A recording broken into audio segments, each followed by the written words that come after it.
faleminderit edhe juve për ftesën, gjithmonë është kënaqësi të jem pjesë e emisionit ju, ku ju zakonisht doni këshilla adekuate se si njeriu duhet të jo vetëm të shërohet, por të vazhdojë jetën e tij në faza normale.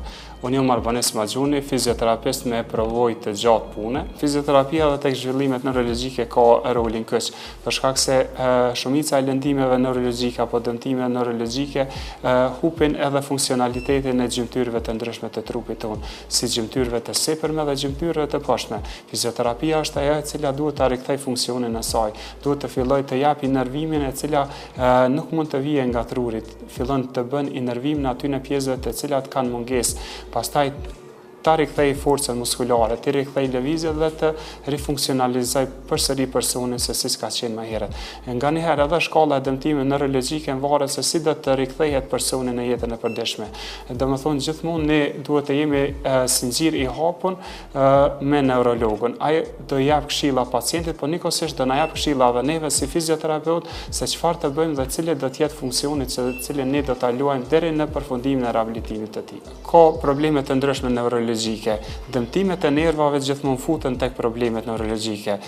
Nuk mund të themi që mundem me pas dëmtime vetëm të pjesëve të gjymtyrëve, dëmtime të nervave. Kemi dëmtime edhe të nervave të fytyrës, ku shpeshherë kemi raste ku ne trajtojmë edhe probleme të nervit faciales, pastaj kemi probleme të dëmtimit të nerveve të tjera, të cilat janë nerva periferik dhe ku humbet funksioni i ekstremiteteve të poshtme apo ekstremiteteve të sipërme të dorës. Dhe fizioterapia lun rolin këç për rikthimin e tyre.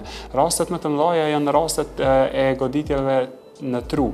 Domethënë kemi kur një pjesë e trupit të tij është e palëveshme, atëherë më njëherë kur neurologu, neurokirurgu është arsyeshme që të intervenohet me fizioterapi, atëherë më njëherë ne intervenojmë me ushtrime adekuate. Çdo ndërhyrje e shpejtë e fizioterapeutit në rikthimin e lëvizjeve është adekuate për pacientin. Nganjëherë pacientët kemi raste kur ne hasim kur pacientët e lojnë për një kohë të gjatë dhe nuk merren me fizioterapi. Atëherë edhe roli i fizioterapeutit do të jetë shumë më i vështirë dhe pacienti e pret rezultatin, mirë po problemi ka qëndruar te ta për shkak se e kalon një kohë të gjatë dhe fizioterapia pastaj do të jetë pak më e vështirë të rikthej atë funksion që ka qenë më herët. Fizioterapia kohët e fundit ka filluar të futet në trend. Më herët nuk ka qenë siç është tash e njohur. Tek të moshuarit kemi shumë raste ku ne bëjmë terapi të ndryshme, por nikosisht edhe ne i japim këshilla dhe i tregojmë se çfarë është fizioterapia. Nganjëherë fizioterapia nuk mund ta bëjë parandalimin e gjithë dhimbjes trupore. Mirë po mund ta eliminoj përkohësisht apo mund ta eliminoj deri në një shkallë të caktuar. Për shkak se trupi ju nganjëherë ne e marrim dhe tregojmë se është sikur një makinë. Momentet që ne i bëjmë dikon më shumë se 50 vjet apo 60 vjet, atëherë edhe trupi ju fillon të konsumohet. Ato nuk janë si eshtat e dikuj që është më i ri se ne, për shembull një 18 vjeçari.